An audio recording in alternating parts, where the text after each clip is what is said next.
எங்களுக்கு மத்த நாள விட அந்த சண்டே அன்னைக்கு மட்டும் அதிகமா சண்டை வரும். அதுக்கு ஒரே காரணம் இன்னைக்கு என்ன சமைக்கிறதுன்னு தான். செல்வா கொஞ்ச நாள் அவனே வாங்கிட்டு வந்துட்டான். இன்னைக்கு மறுபடியும் வேதாள முருங்கை மரத்துல ஏறுன மாதிரி மார்க்கெட்ல போய் நீ சொல்லு, நான் சொல்லு அப்படின்னு சண்டையாகி போச்சு. எப்பவும் எவ்வளோ சண்டை போட்டாலும் வீட்டுக்கு வந்ததும் மீனை எடுத்து க்ளீன் பண்ணி சமைக்க ஆரம்பிச்சுருவான். இன்னைக்கு வந்ததும் வீட்டு கிச்சனுக்குள்ளேயே வரல. எனக்கு ரொம்ப கஷ்டமா போச்சு. இந்த மீனை க்ளீன் பண்ணவும் தெரியல. என்ன பண்றதுன்னே புரியல எனக்கு.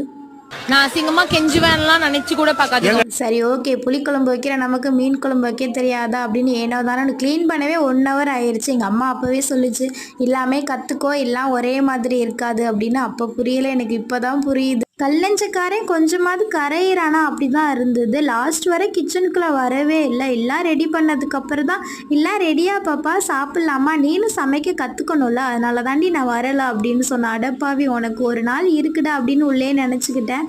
செல்வா மாதிரி மீன் குழம்பு சூப்பராக வைக்கலைனாலும் ஓரளவு சாப்பிட்ற மாதிரி நல்லா தான் இருந்தது.